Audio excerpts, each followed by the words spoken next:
في كوريا بيقولوا لما بيبقى الواحد حزين بيروح يشتري خبز.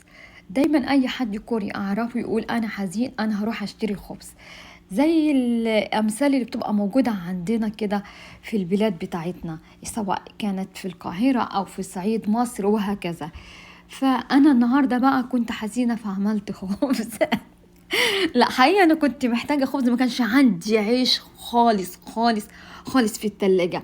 أول مرة يحصل لي كده يعني من فترة طويلة، وأنا واحدة عاشقة خبز، لذلك جبت شوية دقيق كده كانوا عندي في القاع، الظاهر إن دول آخر حاجة.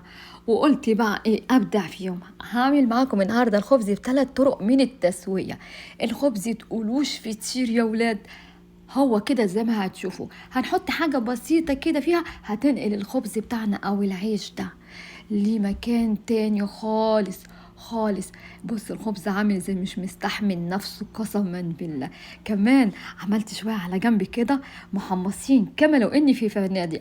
جبت مية سخنة يعني تحطي فيها ايدك ما تتلسعيش، نزلت عليها بالخميرة والسكر وهدوبهم مع بعض بالشكل اللي انتوا هتشوفوه. خطوات بسيطة وبدائية أي حد يقدر يعملها، يعني الخبز له صعب ولا بتاع. كمان هنسويه في نص دقيقة، تخيلي. والله العظيم أنا مش متخيلة الدرجة ده، كان هيتحرق مني في نص دقيقة دي. هنا الدقيق نزلت عليه بذرة من الملح وقلبته. هديكم مقادير شوية صغيرين وضعفوا الكمية بقى زي ما انتوا عايزين. هنا بقى نزلت بمعلقة من الزبدة، المعلقة دي بقى فيها السر صدقوني، نقلت الخبز في حتة تانية خالص، طعمه كده تقولوش فطير. هنا الخميرة كانت اشتغلت بقى كده، نزلت عليها على الخبز. اجمل حاجة في الخبز انك تعملي الخميرة لوحديها عشان تاخدي حاجة سريعة. المية زي ما قلت لكم سخنة سخنة يا جماعة، عشان كله اسمها ايه الخميرة العجينة تختمر بسرعة، تتضاعف بسرعة، عشان ما فيش وقت عايزين ننجز. بدل ما نسخن الفرن ونرميها جوه شوية تسخن ولا الميكرويف، لا خلاص كنت زمان بحطها في المنشفة. وهنا بقى هبتدي ازود السرعة شوية بشوية لحد ما الم العجينة كلها. حقيقي عايزة أكد تاني إن معلقة الزبدة اللي احنا ضفناها دي نقلت العيش لمكان تاني خالص. عايزة أقول إن حد من ولادي تبارك الله عليه كان خارج برغيفين، والله العظيم عاملين زي الهوملس. ايه ده ما كنتش مصدقه انتوا العيش بتاعي عجبكم للدرجه دي. بيقولوا جميل اجمل من اللي احنا بنجيبه جاهز. بصوا العجينه عامله ازاي، تمسكيها تنزل من ايدك كده. معنى كده مش هي سايله او مش مظبوطه او محتاجه دقيق، لا هو كده عشان العجينه تبقى طريه فلافي، تبقى جوه بقك وتحسي بطعمها ويفضل طري لحد ما يخلص، يعني من اول رغيف لاخر رغيف. بصوا العجينه عامله ازاي. لو حسيتي ان هي بتلزق في ايديك يا تدهني دقيق مش كتير عشان العجينه ما تنشفش، او تاتش بسيط من الزيت، وبرده مش كتير زيت عشان العجينه ما تغمقش. تمام. بصوا العجينه قوامها عامل ازاي، طري قوي قوي قوي. يعني لو انا مسكتها ورفعتها من فوق كده بتنزل في ايديا، يعني عجينه عالميه يعني. انا شكلي كده هروح اشتغل في رستوران ايطالي عشان هما بيحبوا المخبوزات زينا. عفوا. هلم العجينه بقى كده واقول لها روحي يا حبيبتي كده الله معاكي، ارتاحي شويه خدي بريك، لحد ما ايه الحجم بتاعها يتضاعف. فغطيها بلاستيك راب واحط عليها الفوطه وفي مكان دافي، عشان هي اساسا سخنه من الميه السخنه اللي احنا عجناها بيها.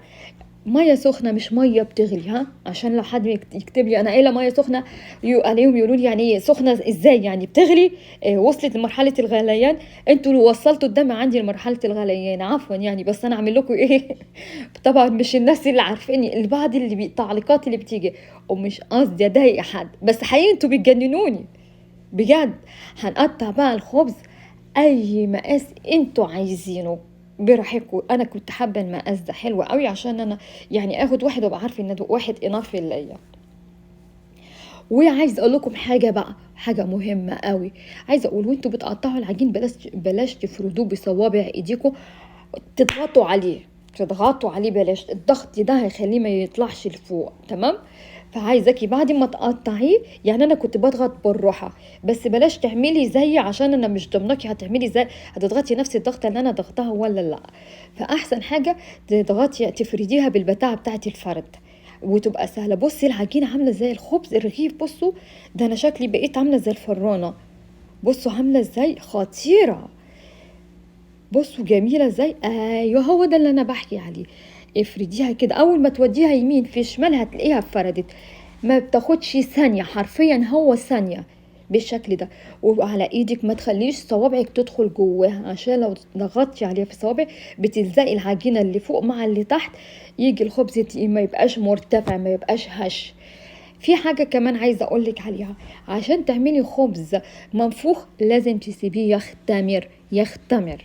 لو ما اختمرش وتغطيه كمان عشان ما ينشفش ويعمل طبقة، لو نشف وعمل طبقة الخبز بتاعك هيبقى فيه طبقة دراي من فوق وهيبقى شكله مش حلو. بص الخبز عامل ازاي، معلم انا والله. بص والله خطير تبارك الله. هنا بقى انا استخدمت اللي هو الصاجة دي او الجريل ده، واستخدمت بتاعة كده اللي هي شبكة اللي بنغطي بيها اي اكل. بس عايزه اقول اني اول ما حطيتها على البوتاجاز ونزلت البوتاجاز كنت معلياه في الاول، لاني اول مره استخدم الشبكه دي.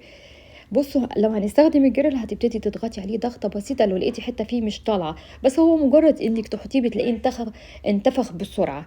هنا عملت تكنيك لنفسي، ان الخبز اللي انا هخبزه على الجريل او الطاسه على البوتاجاز من بره هخليه فات شويه عشان يبقى حلو، يبقى طري. تمام، يبقى كانه كده زي الخبز اللي هما في خبز بجيبه اللي هم مش عارفه اي بلد بتعمله، عشان انا بحب اغير، ساعات اجيب الخبز العراقي وساعات اجيب الايراني، بحقيقي محترفين قوي في الخبز بتاعهم، طري وجميل جميل جدا. فذلك حبيت اعمله زيهم. هنا دخلت الفرن على درجه حراره 400، مفيش 10 دقايق لقيته كده بيستغيث بيقولي انا ضان بالشكل اللي انتوا شايفينه. فقلت بقى اخليه شويه يتلسع من فوق ياخد اللون البني، عشان اخلي شويه ناشفين وشويه طريين. دي البتاعه اللي عماله اجيب لكم في اسمها، البتاعه الشبكه دي واسمها مش عايز يجي. اول ما حطيتها ما كملتش نص ثانيه، ما يا والله يا ربي ما فيش، لقيتها طلعت كده، ما عايزه اقلبها، طفيت الكاميرا عشان اقلبها، ما عرفتش اقلب وانا بصور. في ثانية بو لقيت الرغيف ارتفع وهياخد لون، هيعمل بيرن بقى. وقلت لا انا يعني ده انا اهداله النهارده، انا ما عنديش غيره. وبعدين انا ماليش في حاجات ان انا اعمل كده يعني. قلت لا، ركزت معاه شويه لانه ما خدش مني وقت خالص. وبعدين لقيت نفسي عملت السبت العسل ده او القمر ده، ومعاه بقى شويه دول، وكان في شويه تاني في الصينيه كنت حطاهم جنب السنك حقيقي. ما كنتش عارفه اكلهم معايا، انا كنت عماله اكله بدون حاجه، من طعمه حلو، طعمه سويت. عارفين يعني ايه سويت؟ طعمه حلو لك بتاكلي فطير. which one for what chicken the small one. عفوا يا جماعه، بنتي بتسالني انهي واحده هتعمل فيها التشيكن، جاي تسالني وانا بعمل فيديو. هنا بقى بصوا الفطير ده كان عندي بقى، قلت اكله باللبنه زي اخواتنا كده اللبنانيين، اللبنه اللي هي الزبادي، صح؟ يا الزبادي، عندنا احنا المصريين نقول عليه زبادي. وقلت بقى ايه يعني اروق على نفسي بعد المجهود ده. والحقيقه عايزه اقول لكم ان قرفته كانت حلوه زي ما بيقولوا المصريين، ما خدش وقت خالص. الميه السخنه اللي عجننا بيها خلت العجينه تختمر بسرعه. هنا بقول لك ممكن تحط فيها فيل، عايزه اوريكي. كان نفسي يكون عندي فلافل بس حقيقه يعني ما كنتش لاقي في اليوم ده، ما كانش عندي. بس انا فطرت بيه، الولاد فطروا بيه تبارك الله، رغم ان هم ما لهمش يعني كتير قوي في المخبوزات. انا اكتر واحده في البيت بحب الخبز، حتى ابو علي بياكل الخبز البراون. بس هو انقذني حقيقي وفرق معايا في الكميه في الطعم، كنت مبسوطه، ما خدش مني وقت نهائي. عايزه اقول لكم اعملوه، هسيب لكم المقادير جوه صندوق الوصف، مش محتاجه غير شويه ميه وشويه ومعلقتين سكر لو هتعملي الكميه بتاعتي. هنا بقى ده انا خدت ده كاني باكل كده سناكس، وقعدت بقى يا الله. بنتي جت هي كمان، يعني انا كان كل حاجه ليه كانت بتحصل لي مفاجآت، اني اتفاجئت بولادي بيسحبوا مني الخبز ويقولوا لي جميل جميل. لذلك يعني قلت يلا انزل لكم الوصفه النهارده. عايزه اقول انجوي، تابعوني على قناتي دي، قناتي التانية بنزل فيديو هنا وفيديو هناك. بقول لكم تابعوني على الفيس، واللي على الفيس يتابعني على اليوتيوب. محتاجه دعوه كبيره قوي من قلوبكم الجميله. بص الخبز قد ايه جميل، كامل خبز فنادق زي ما بروح كده في الفندق، enjoy.